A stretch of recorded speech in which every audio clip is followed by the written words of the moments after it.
A very good morning to all of you. I hope you all are doing good. And मैं ये आशा करता हूँ आपको मेरी जजमेंट सीरीज की सारी जजमेंट बहुत ही इजी तरीके से समझ में आ रही होगी.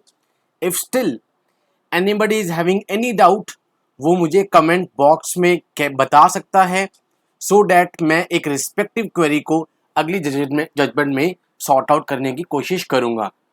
सो this is the Supreme Court judgement series by myself. And अभी तक हमारे total including the introduction lecture 9 lecture हो चुके हैं. एंड ये 10th लेक्चर है हमारा जजमेंट सीरीज के ऊपर. एंड जो आज केस सॉल्व करने जा रहे हैं हम, जिसके ऊपर डिस्कस करने जा रहे हैं, वो बहुत इंपॉर्टेंट केस है जिसने एक बेसिक स्ट्रक्चर जो आजकल आप न्यूज़पेपर में पढ़ते भी होंगे, हर जजमेंट में एक ये वर्ड आता है बेसिक स्ट्रक्चर को लाके रखा. That case was known as KBC, Keshavananda Bharati case 1973. अभी तक जो भी हमने जजमेंट्स पढ़ी हैं उसमें आपने कुछ कुछ कॉमन चीजें पढ़ी होंगी. Article 13, any law which contravene the fundamental right will be declared null and void. Article 32, guardian of the constitution, जिसमें सुप्रीम कोर्ट 5 तरह की रेट को इंट्रोड्यूस कर सकता है. Habeas corpus, mandamus, quo warranto, certiorari. Done, ये हमने किया था. उसके बाद हमने कुछ इंपॉर्टेंट आर्टिकल्स किए थे. आर्टिकल 19 को हम डिस्कस कर चुके हैं अपनी जजमेंट में अभी तक हम. एंड आज जो हम करने जा रहे हैं वो होंगे हमारे रिलीजियस आर्टिकल्स, क्योंकि केशवानंदा, ये नाम पहले आपको पता हो कि केशवानंदा जी कौन थे. जैसे हमने गोलकनाथ ब्रदर्स में करा कि गोलकनाथ जी के पास बहुत सी लैंड थी एंड वो ब्रदर्स थे. On the same line Keshavananda ji एक मठ था एंड उस मठ के ये अधिकारी थे, हेड थे, एंड जिनकी जमीन को सरकार केरला गवर्नमेंट ले रही थी, जिसके लिए उन्होंने आर्टिकल 32 को डायरेक्टली यूज करा और रिट जुरिडिक्शन का इसमें यूज हुआ. सो अभी तक हम ये आर्टिकल्स पढ़ चुके हैं. ये आर्टिकल्स आपको रट चुके होंगे. मैं अपने हर लेक्चर में बार बार रिवाइज करवाता हूँ. आर्टिकल 13, आर्टिकल 32, आर्टिकल 19, और अभी तक हमने मैक्सिमम आर्टिकल यूज करे हैं जो वो आया है हमारा 31, क्योंकि अभी तक जितनी भी लड़ाई होती आई है 73 तक वो मैक्सिमम लैंड से रिलेटेड हुई है. मैंने जैसे आपको बताया था कि 1947 के बाद लैंड सीलिंग एक्ट आने स्टार्ट हुए गवर्नमेंट के. एंड जब गवर्नमेंट को लगा कि सरप्लस लैंड एक कुछ लोगों के हाथ में है तो सरकार ने उसको डिस्ट्रीब्यूट करने की कोशिश करी. एंड उसमें उन्होंने आर्टिकल 46 DPSP का नाम लेकर कि हम सोशो इकोनॉमिक डेवलपमेंट कर रहे हैं, ये यूज कर लॉ लाने स्टार्ट करे. एंड जिन जिन लोगों का अभी तक इसमें लैंड जा रहा था उन्होंने डायरेक्टली आर्टिकल 31 का यूज करा. आर्टिकल 31 हमारे पास क्या था? Right to property. But as you have seen in the previous judgement की सरकार ने सबसे पहले फर्स्ट अमेंडमेंट 1951 लाकर सभी की सभी लैंड से रिलेटेड आर्टिकल्स को एक लिमिटेड वर्जन में कर दिया था. एंड इसके लिए स्पेशली 9th शेड्यूल ला दिया गया था एंड कहा गया था कि 9th शेड्यूल में जितने भी एक्ट हैं वो जुडिशियल रिव्यू के परव्यू से बाहर हैं. ये हमारा अभी तक चलता आ रहा था. बट ये सभी की सभी चीजें ओवर रूल हुई in the KBC case, Keshavananda Bharati case. Date याद रखना, बहुत बार बता चुका हूं. सचिन तेंदुलकर का जन्मदिन 24 अप्रैल 1973. So here comes the case Keshavananda Bharati versus state of Kerala case 1973. इसके लिए हल्का सा बैकग्राउंड लेके जाता हूं मैं पहले आपको. हमने एक केस किया था अभी लास्ट टू लास्ट लेक्चर में, शंकरी देव केस, जिसमें ये कहा गया था कि पार्लियामेंट के पास ये पावर है कि वो फंडामेंटल राइट्स को अमेंड कर सकती हैं. एंड जो आर्टिकल 368 में अमेंडमेंट होगा उसे आर्टिकल 13 में लॉ नहीं माना जाएगा. ये था शंकरी देव जी केस. इसी को उन्होंने गोलकनाथ केस में ओवर रूल करा एंड कहा कि पार्लियामेंट के पास पावर नहीं है कि वो फंडामेंटल राइट को अमेंड कर सकती है. एंड आर्टिकल 368 में जो अमेंडमेंट होगा वो आर्टिकल 13 में लॉ माना जाएगा। डन। ये थी हमारी अभी तक की जजमेंट्स। ऑल्दो गोलकनाथ जी को ओवर रूल करके गवर्नमेंट ने 24th अमेंडमेंट 1971 लेकर आए, जिसमें कहा कि प्रेसिडेंट बाउंड है कॉन्स्टिट्यूशनल अमेंडमेंट बिल को साइन करने के लिए। इसके बाद वो 25th अमेंडमेंट लेके आए 1972 में, जिसमें सभी लैंड से रिलेटेड मैटर्स को उन्होंने 9th शेड्यूल में डाल दिया गया, जो जुडिशियल रिव्यू के परव्यू से बाहर है। अब ऑन द सेम लाइन, जब केशव नंदा भारती जी की, जो कि एक मठ के अधिकारी थे, इनकी सरप्लस लैंड को जब केरला गवर्नमेंट ने नीचे डिस्ट्रीब्यूट करने की कोशिश करी, तो उस टाइम पर केरला का जो लैंड रिफॉर्म एक्ट है 1969 ये चैलेंज किया गया। एंड इसी के लिए सरकार एक अमेंडमेंट लेके आई 29th अमेंडमेंट 1971, एंड जिसके बाद 73 अराउंड, जिसके बाद इसको लैंड रिफॉर्म्स जो केरला लेकर आ रही थी उसको 9th शेड्यूल के अंदर डाल दिया गया एंड कहा गया कि वो अब जुडिशियल रिव्यू से बाहर होगा। डन। तो इन शॉर्ट, शंकरी देव ने पहले कहा कि पार्लियामेंट फंडामेंटल राइट्स को अमेंड कर सकती है, गोलकनाथ में ओवर रूल हुआ। इसके बाद मैंने आपको बताया था इंदिरा गांधी जी का फेज आया, 24th अमेंडमेंट 1971 में इस पार को दोबारा से अपने पास ले लिया गया एंड कहा गया कि पार्लियामेंट अब सुप्रीम है, वो फंडामेंटल राइट्स को अमेंड कर सकती है। इसके लिए जितने भी केरला का लैंड रिफॉर्म्स आया या कोई भी एक पंजाब का लैंड रिफॉर्म्स आया, एक्ट आया, उसको गवर्नमेंट ने 9th शेड्यूल के अंदर डाल दिया एंड 9th शेड्यूल को कहा गया कि वो जुडिशियल रिव्यू के परव्यू से बाहर होगा। दैट मीन्स जुडिशरी उसके ऊपर रिव्यू नहीं कर सकती है। बट केशव नंदा भारती केस में ये चीज भी वापस दे दी गई एंड ये कहा गया कि 24 अप्रैल 1973 के बाद जो भी लॉ शेड्यूल 9 के अंदर है वो ओपन है टू द जुडिशियल रिव्यू, उनके ऊपर जुडिशियल रिव्यू होगा। सो this was the basic gist of this case. And इसके बाद जो मैंने आपको सबसे पहले बता दिया है कि बेसिक स्ट्रक्चर को इस वाले केस में ला दिया गया था, इंट्रोड्यूस कर दिया गया था। ठीक है। अब इसमें सबसे पहले आपको ये पता हो कि इसमें जो हमारे पिटिशनर थे उसके कौन कौन से आर्टिकल अमेंड इसमें वायलेट हो रहे थे।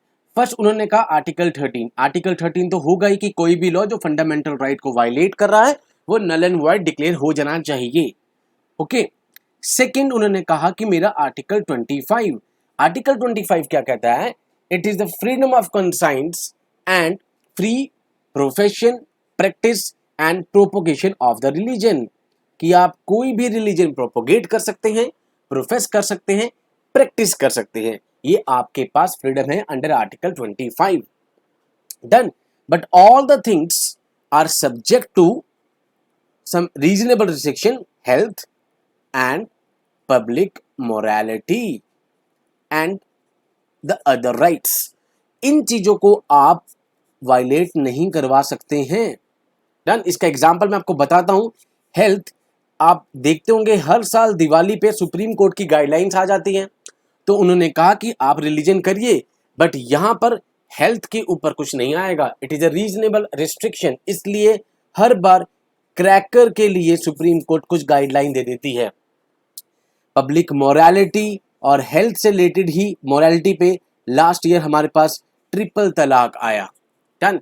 उसमें यही 2 पॉइंट्स रखे गए थे कि ये हेल्थ और पब्लिक मोरालिटी को इफेक्ट कर रहा है, तो इसलिए फाइनली ट्रिपल तलाक जो बिल है वो पास हो गया।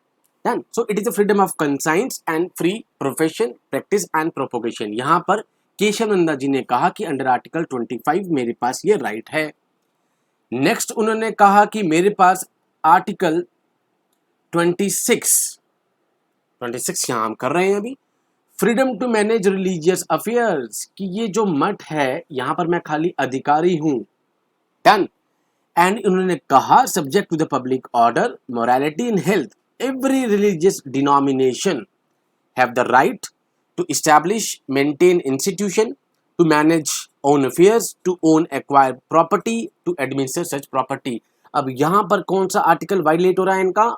21 का सी क्लॉज, क्योंकि यहां पर उनकी मूवेबल और इमूवेबल प्रॉपर्टी को केरला गवर्नमेंट ने अपना लैंड एक्ट के थ्रू लेने की कोशिश करी एंड कहा कि ये अब नीचे रीडिस्ट्रीब्यूट किया जाएगा, जिसको चैलेंज किया यहां पर using article 32 in the Supreme court कि ये आर्टिकल 25 और 26 को वायलेट कर रहा है फंडामेंटल राइट को, सो ये नल और वॉइड डिक्लेयर हो जाना चाहिए।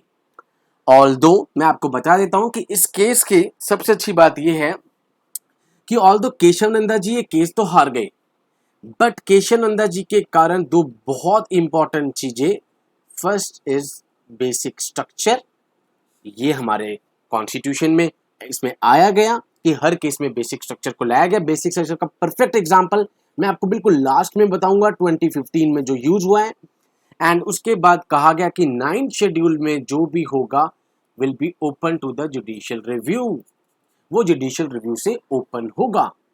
सो freedom to manage religious affairs और ये दोनों चीजें यहां पर चैलेंज करी गई।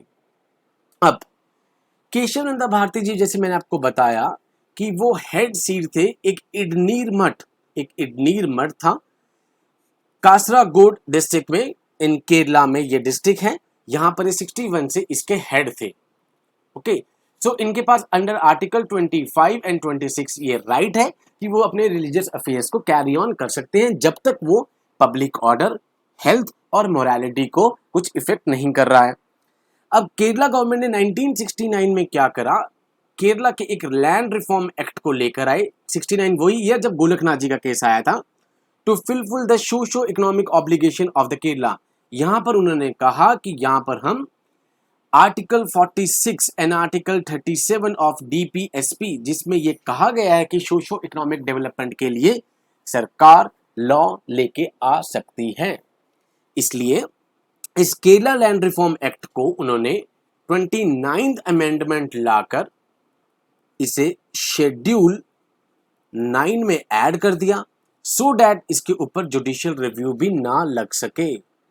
ये उस टाइम पे गवर्नमेंट ने किया, जो फाइनली उस टाइम मैंने आपको बताया था एन पालकीवाला बहुत फेमस उस टाइम पर एडवोकेट थे, उन्होंने ये चैलेंज करा under article 19(1)(f), 25, 26, 31 acquisition of property and 32 the guardian of the constitution, the soul of the constitution writ. Okay, इस तीनों के तीनों पॉइंट्स पे 19, 25, 26, 31, 32 पे ये चैलेंज करा गया इन द सुप्रीम कोर्ट। अब इससे पहले ये हम अभी कर चुके हैं कि इससे पहले दो जजमेंट्स आ चुकी थी, शंकरी प्रसाद एंड सज्जन सिंह। इन दोनों केस में ये कहा गया था कि पार्लियामेंट के पास पार है कि फंडामेंटल राइट को वो अमेंड कर सकती है एंड आर्टिकल 368 में जो भी अमेंडमेंट होगा वो आर्टिकल 13 में लॉ नहीं माना जाएगा। दैट मीन्स अगर ये फंडामेंटल राइट्स के अगेंस्ट भी जा रहा है तो उसको नल और वॉइड नहीं डिक्लेयर किया जाएगा। ये हमने डिस्कस कर लिया है दोनों के दोनों केस। एंड इस केस को जो ओवर रूल किया था हम वो भी कर चुके हैं इन द गोलकनाथ केस। उसके बाद ये कहा गया था गोलकनाथ केस में कि पार्लियामेंट के पास पावर नहीं है कि वो किसी भी फंडामेंटल राइट को टच करे, वो खाली कॉन्स्टिट्यूएंट असेंबली ही कर सकती है। एंड गोलकनाथ केस में ये कह दिया गया था कि आर्टिकल 368 के अमेंडमेंट को आर्टिकल 13 में लॉ माना जाएगा, तो डेट मीन्स अगर वो फंडामेंटल राइट को वायलेट कर रहा है तो उसे नल और वॉइड डिक्लेयर कर दिया जाएगा। So this was the history of this cases. And Keshavananda Bharati case खाली केशव नंदा भारती केस को ही सॉल्व नहीं कर रही थी, जो लास्ट 8 साल से जजमेंट्स आ रही थी उन सबको इनकलकेट किया गया इस केस के अंदर और एक फाइनल जजमेंट को सुनाया गया। एंड ये मैंने आपको बताया ही था कि जैसे ही गोलकनाथ जी का केस आया सरकार ने उसी टाइम 24th अमेंडमेंट ला दिया 1971 में। एंड उसके बाद ये कहा गया कि प्रेसिडेंट जो है वो बाउंड है कॉन्स्टिट्यूशनल अमेंडमेंट बिल को साइन करने के लिए, प्लस शेड्यूल 9 में मैक्सिमम लैंड से रिलेटेड केसेस को डाल दिया गया एंड कहा गया कि वो जुडिशियल रिव्यू से आउट होंगे। फर्दर 25th अमेंडमेंट में और 44 लॉज ऐड कर दिए गए सो डैट उनके ऊपर जुडिशियल रिव्यू ना हो। एंड फाइनली इस 29th अमेंडमेंट से उन्होंने इस रिसेंटली केरला एक्ट को, जो लैंड एक्ट था, इसको 9 शेड्यूल में डाल दिया। एंड ये जितने भी अमेंडमेंट्स हुए 24th, 25th, 26th and 29th, इन्होंने क्या करा, गोलकनाथ जी केस की जो जजमेंट आई थी उसको थोड़ा सा लिमिटेड कर दिया और इन शॉर्ट थोड़ा सा ओवर रूल करने की कोशिश करी और कहा कि पार्लियामेंट के पास बार है। एंड उसी टाइम से पार्लियामेंट और जुडिशरी की लड़ाई होनी स्टार्ट हो चुकी थी, एक टसल जो कि बहुत अगले नेक्स्ट 10 ईयर्स तक रही। डन। सो इन केसेस के बाद, ऑल दो आपको मैंने ये केस करवाया था आरसी कूपर, जिसको हम कहते हैं बैंक्स नेशनलाइजेशन केस, जिसमें एक ड्यू प्रोसेस ऑफ लॉ का यूज भी हुआ था। Due process means the law should be fair and just, जिसमें इंदिरा गांधी ने जो नेशनलाइजेशन करी थी उसमें कोर्ट ने वो स्ट्रक डाउन कर दिया था एंड कहा, and same in the Madhavrao Scindia में उन्होंने प्रिवी पर्स को अबॉलिश कर दिया था एंड कहा गया था कि आप फंडामेंटल राइट को इस तरीके से रैंडमली अमेंड नहीं कर सकते हैं। एंड उन्होंने एक शुरुआत कर दी थी ऑफ द बेसिक स्ट्रक्चर, जिसका अंत 1973 केबीसी केस में जाकर हुआ है। डन। सो अब फाइनली जिस दिन जजमेंट डे था, मैंने आपको जैसे बताया कि जजमेंट में ऑल्दो केशवानंद भारती यहां पर हार गए, बट वहां पर उन्होंने एक एग्जाम्पल सेट कर दिया कि पार्लियामेंट के पास क्या पावर है और क्या नहीं है। ऑल्दो जो उनका लैंड था वो आगे डिस्ट्रीब्यूट कर दिया गया, जो मठ का लैंड था, सरप्लस लैंड, एंड उसको सुप्रीम कोर्ट ने फेवर भी करा, क्योंकि उन्होंने कहा कि under article 46 socio economic development के लिए सरकार ये कर सकती है। इसको तो इस जजमेंट को तो, इस एक्ट को तो सरकार ने, सुप्रीम कोर्ट ने फेवर करा, but regarding the amendment of the fundamental right एक बहुत फेमस जजमेंट को दे दिया। अब वो जजमेंट के पॉइंट्स क्या थे? फर्स्ट पॉइंट, एक तो पहले आपको ये बता दूं कि ये एक लौता केस था जिसमें अभी तक सबसे मैक्सिमम जजेस बैठे हैं, 13 जजेस इसमें बैठे हैं, जिसे कि मिस्टर सीकरी जो उस टाइम थे चीफ जस्टिस, जिनका उस दिन लास्ट डे था एंड वो अपने लास्ट डे पे ये जजमेंट को सुना के गए हैं। डन। तो वो अभी तक उस, आई थिंक, इस जजमेंट को याद करते होंगे क्योंकि उनके प्रोफेशन का उस दिन लास्ट डे था। डन। अब यहाँ पर 7-6 से ये जजमेंट आई गई, 7 इसके फेवर में थे एंड 6 इसके अगेंस्ट थे। एंड इन अगेंस्ट में एक बहुत फेमस जस्टिस थे एन रे, जिनको बाद में रिवॉर्ड मिला गया through Indira Gandhi as a chief justice of India. ये भी आपको मैं बताऊंगा। कॉन्स्टिट्यूशनल बेंच बैठा जिसमें बहुत आइडियोलॉजिकल डिफरेंसेस थे, सभी के अपने व्यूज थे। फाइनली 7-6 से एक वर्डिक्ट आई और कहा कि पार्लियामेंट फंडामेंटल राइट को अगर अमेंड करता है हमें कोई इशू नहीं है, they can, as they discussed in the 24th amendment, कि वो अमेंड कर सकते हैं। बट उन्होंने कहा, एक टर्म जोड़ी कि without altering the basic structure of the constitution, कि बेसिक स्ट्रक्चर को बिना ऑल्टर करे आप फंडामेंटल राइट को वायलेट कर लीजिए, फंडामेंटल राइट को अमेंड कर लीजिए, सॉरी। सो इसमें बेसिक स्ट्रक्चर जो था वो हमारा जर्मनी में चल रहा था, वेमर कॉन्स्टिट्यूशन में, तो वहां से हमने इसको बोरो किया एंड थ्रू दिस पॉइंट हमने पार्लियामेंट को पावर दे दी कि आप फंडामेंटल राइट को अमेंड करना चाहते हैं तो कीजिए, but without changing the basic structure. Basic structure को आप यहां पर नहीं छेड़ेंगे। एंड इस बेसिक स्ट्रक्चर का बिल्कुल कंटेम्परेरी, अभी जो अगर मैं आपको एग्जांपल दूं तो वो है एनजैक, जो अभी हम डिस्कस करेंगे। एंड यहां पर उन्होंने कहा कि ठीक है, हम मानते हैं कि अंडर आर्टिकल 368, जिसमें खाली पहले प्रोसीजर दे रखा था, अब आपके पास पावर भी है संविधान को चेंज करने की। ये आपको पार्लियामेंट के इसमें पावर मिलती है 368 में कि आप कुछ भी अमेंड कीजिए, बट ये इस तरीके से होना चाहिए, something must remain of the original constitution that new amendment would change. Done.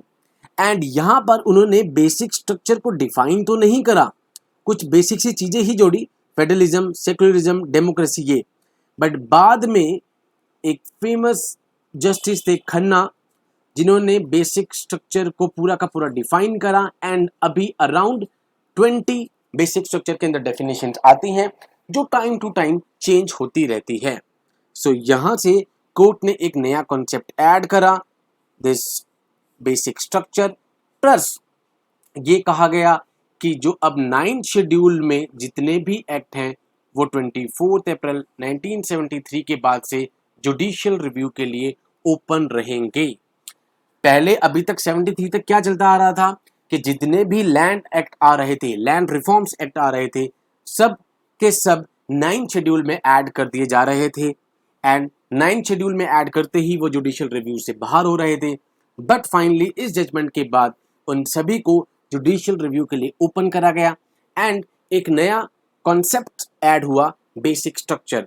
तो केशव नंदा जो कि एक मठ के अधिकारी थे, उन्होंने ये सारे की सारी चेंजेस लाने में बहुत ज़्यादा योगदान दिया है।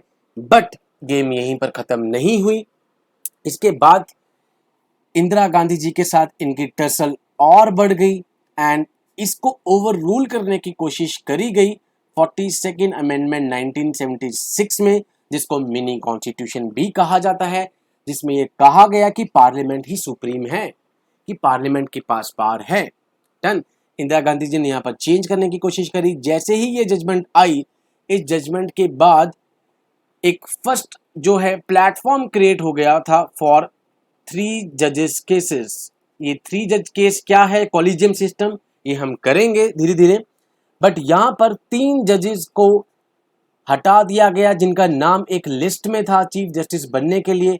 उन सबको हटाकर एन रे जो जस्टिस थे उनको चीफ जस्टिस बना दिया गया, बिकॉज एन रे ने इस जजमेंट में इंदिरा गांधी गवर्नमेंट के फेवर में जजमेंट दी थी, इसलिए एन रे को ये रिवॉर्ड मिला गया एंड इसी टसल के कारण यहाँ से स्टार्ट हुई और वो फाइनली एनजैक तक पहुंची इन 2015, जिसे 4 जजेस केसेस कहते हैं।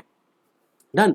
अगर आपको मैं कहूँ बेसिक स्ट्रक्चर, तो इसको बेसिकली सबसे पहले जस्टिस मुधोलकर जी ने केस इंट्रोड्यूस किया था इन सज्जन सिंह केस। बट इसके जो मेजर प्रोमिनेंट बंदे हैं जिनके कारण ये आज है, वो है हंसराज खन्ना जी, जो कि man behind the basic structure हैं। डन। ओके। सो इसका बेसिक कॉन्सेप्ट आगे बहुत से केसेस में यूज भी हुआ है।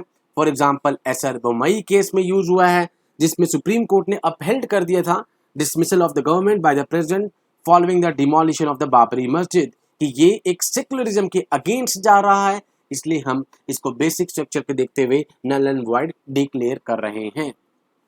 सो आपने इस केस में ये देख लिया कि पार्लियामेंट के पास पावर है कि फंडामेंटल राइट को अमेंड कर सकती है विदाउट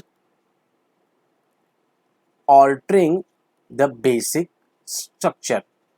डन। बेसिक स्ट्रक्चर को टच नहीं करा जाएगा। बेसिक स्ट्रक्चर कौन डिफाइन करता है? Supreme Court from time to time. इसको चैलेंज, इसके बाद जस्ट हमने देखा कि इंदिरा गांधी मैम ने एन रे जी को चीफ जस्टिस बनाया। 3 जजेस इसके लिस्ट में थे, लाइन अप थे, तीनों सीनियर मोस्ट थे, बट इन तीनों को साइड लाइन कर दिया गया एंड एन रे जिन्होंने ये फेवर में कुछ पॉइंट्स रखे थे उनको चीफ जस्टिस बना दिया गया। एंड इसको भी ओवर रूल करने की इंदिरा गांधी मैम ने कोशिश करी बाय 42nd अमेंडमेंट 1976, जिसमें उन्होंने कहा कि पार्लियामेंट के पास पावर है कि वो फंडामेंटल राइट्स को वायलेट करेंगे एंड जुडिशियल रिव्यू को लिमिटेड वर्जन में लाने की कोशिश करी गई। But finally Minerva mills case में दोबारा से कहा गया कि पार्लियामेंट सुप्रीम नहीं है। ओके। सो इस एन रे से मैंने आपको बताया कि इस gave birth to the collegium system, 3 जजेस केसेस एंड जब रिसेंटली एनजैक आया गया इन 2015, ओके, 2015 में एनजैक आया गया। अभी तक पहले चलता आया था हमारे पास कोलिजियम सिस्टम, जो कि अभी रिस्टोर हो गया है। कोलिजियम सिस्टम में सुप्रीम कोर्ट के chief justice of India plus 4 जजेस अलग से होते थे। इसमें टोटल 5 जजेस ये एक नाम देते थे प्रेसिडेंट को एंड प्रेसिडेंट उसके बाद उस बंदे को रिस्पेक्टिव को जज पे अपॉइंट कर देते थे। एंड यहाँ पर कहा गया था कंसल्टेशन यहाँ पर खाली चीफ जस्टिस का ही कंसल्ट करने के लिए नहीं होंगे, ये पांचों के पांचों मिलकर एक नाम देंगे एंड उसके बाद वो एक पर्टिकुलर नेम राष्ट्रपति जी के पास जाता था। ठीक है। वो केस क्या थे, फर्स्ट जज केस, सेकंड जज केस, थर्ड, वो हम डिस्कस करेंगे जब जुडिशरी का मैटर आएगा। एंड बट लेटेस्ट आपके लिए है 4th जज केस। अब एनजेक 2015 में क्या हुआ, सरकार एक कॉन्स्टिट्यूशन में अमेंडमेंट लेके आई 99th अमेंडमेंट 2015, जिसमें कहा गया कि व्हेन द कमीशन कोलिजियम और सी कैन से दैट कि सुप्रीम कोर्ट और हाई कोर्ट के जजेस के जब नाम के लिए सिलेक्शन कमेटी होगी, उसके अंदर एग्जीक्यूटिव मींस मिनिस्टर कौन होगा, लॉ मिनिस्टर भी बैठेगा इन द सिलेक्शन कमेटी। तो ये केस जब फाइनली सुप्रीम कोर्ट के पास गया तो सुप्रीम कोर्ट ने वही अब जो हमने अभी पढ़ा है बेसिक स्ट्रक्चर जो हंसराज खन्ना जी ने इंट्रोड्यूस किया था, एक बेसिक स्ट्रक्चर हमारा आता है इसमें इंडिपेंडेंस ऑफ जुडिशरी। यहाँ पर ये कहा गया कि जुडिशरी की इंडिपेंडेंस यहाँ पर वायलेट हो रही है, इसलिए फाइनली 99th अमेंडमेंट को यहाँ पर नल और वॉइड डिक्लेयर कर दिया गया। Okay, so this is the contemporary example of the basic structure. So अगर ये केशवानंद भारती केस ना आता तो शायद आज हम इस बेसिक स्ट्रक्चर का यूज नहीं कर पाते। एंड एनजेक को 4 जजेस केसेस भी कहते हैं, जो अभी लेटेस्ट 2015 में हुआ है। एंड बेसिक स्ट्रक्चर का आप देखेंगे कि यूज जो है सरकार Supreme Court time to time use करती है। एंड अभी एट प्रेजेंट बेसिक स्ट्रक्चर में 20 पॉइंट्स हैं जो ऐड हो रहे हैं year by year. Okay, so KBC case आपको याद रखना है 2 चीजें, यहाँ पर 3 चीजें। सबसे ज्यादा जजेस बैठे, 7:6 रेशियो आया। Second, it gave birth to the basic structure. And ये कहा गया कि अब 9th शेड्यूल में जितने भी एक्ट हैं वो they are open to the judicial review. Keshavananda Bharati case ये था। एंड केशवानंदा जी आपको याद रखना है जो कि एक मठ के अधिकारी थे जिनके लैंड को सरकार ने ले लिया था। Done. So this is all about the KBC case, Keshavananda Bharati case. ये आपको मेंस में बहुत बार दिखेगा बिकॉज आप इसके जो बेसिक स्ट्रक्चर के पॉइंट्स हैं वो अपने मेंस के बहुत सारे क्वेश्चंस में फ्रेम कर सकते हैं।